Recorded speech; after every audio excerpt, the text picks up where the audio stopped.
ma'am से हाँ खबीरब से पेंडलुम डाउजिंग हाईको अखोना सिगी पेंडलुम से यूज तौर हाइतारेको अना खलीब पोतो हाइतारेको अदुदो येस और नो नत्रगा हाइदि क्या चांसेस लेगे खोटके हाइदिबसिदा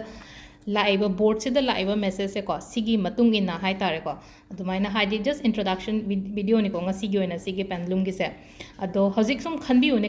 kainom haitareको isana ai kainom wakan ma khanbi oba ai gi sigi pot sima oini oiroi natraga kai lakadage haibado ko adugi matung ina haipetang yeng se bako haidi kamaina tawgadage haibado ko ado fazana khanbiro ahambada haina ain hojoji khallaga relationship ki matang da oiro natraga thaba inkhang gi matang da oiro aina hojik khalliba poto haidi oini natraga oiroi ngai ko hairakadra kamai tawgadage haibado possibility leibra adumba mayam do haitare karam kanda kamaina ya haidi matam hairasina ko karam matam daga yagadage kaina ko sida piriba keno mayam sigi matungina ko ado crystals jiyon ko normal crystal nate ko amethyst ni ko amethyst aina mamang daga haidi amethyst thammo ka haibado haidi sida su masagi dum energy yaujari po ne ba aduduna haidi hapetang yengsi ko kamaina tawbono haibado ko ado sida yengsu yengbiro ko munna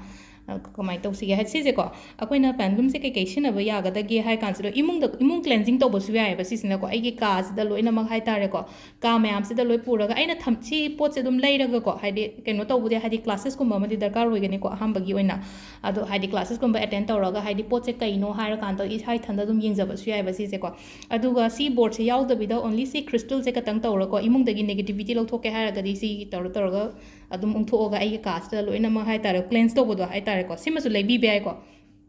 अना ngarang amethyst layo haigibado si oina leirasu yai ko sigi pendulum soina aduga even pot mangba phawbada hai tare ko pot mangba phawbada hairi si sina dum keno taraga yengba yabado thiba yabado kamaina keno tawgadage kaina ko krai da leige kan imung daga thibam khangdabaga leina ko adumba dum use tawba yai ko ado thaina di haidi si pendulum se haidi akhoi treasure hunt ka haisina ko thaina gi matam da haidi sanal pa thiba natra ising thiba ko pa matam amada di sinaramani ko thaina gi wari da hai tare ko ado si se apetang yenga jo khanbire ko hajik ngatang aina keno makhala se ba adu dugi matang da hai tare ko ado hapetang yenga se ko sida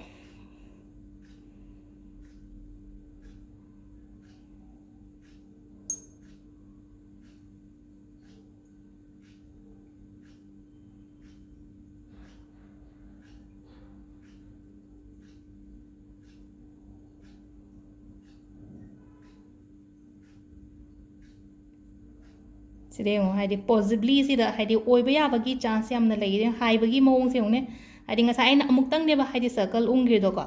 ado sida haidi possibilities lei ko haidi possibly aduga karam kanda no me ko amana me da amana november ko thada hairagana sile ko sine to smaina ni ko sigi yeng bai mong se ado sisu comment ai bi ro ne si interesting oibra dum sema orai na sigi video su hapta gi oiro natraga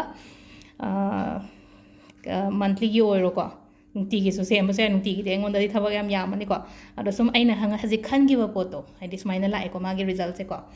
ado